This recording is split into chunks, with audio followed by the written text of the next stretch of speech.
Samantalang may spectacular treat ang GMA Pictures para sa mga Pinoy na mahilig sa comics. From comics to big screen, makikilala na natin si Ella Arcangel at mapaparod na ang kanyang adventures. Nagbabalik si Athena Imperial. Ang batang tagapagligtas ng barangay Masikap, tatawid mula comics, papunta sa big screen. Bibida si Ella Arcangel na unang nakilala sa comics noong 2017 sa unang animated film ng GMA Pictures. Inanunsyo sa Comic Con Grande 2025 sa Pasig City ang pagsasalin sa pelikula ng Filipino horror fantasy comic story na Ella Arcangel, Mga Awit ng Pangil at Kuko. Ipapalabas ito sa 2026.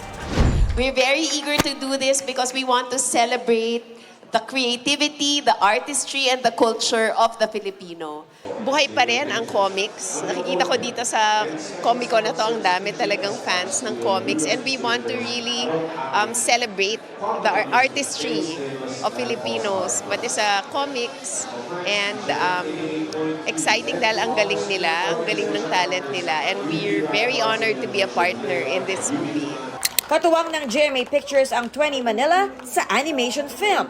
Overwhelmed na para naniwala ang isang broadcasting powerhouse na GMA Pictures sa pagsusulat at sa kwento ng Ella Arcangel. Magandang pagsasama ng media ito because masasabi nating homegrown comic series ang Ella Arcangel. At sa partnership na ito with GMA Pictures, Dumalo rin sa official announcement ng partnership at teaser presentation sina GMA Pictures Executive Vice President Nessa Valdelion, GMA Public Affairs Senior Assistant Vice President Angeli Atienza. Ang creators ni Ella nasasabik ng ibahagi ang malikhaing kwento nitong sumasalamin sa lipunan.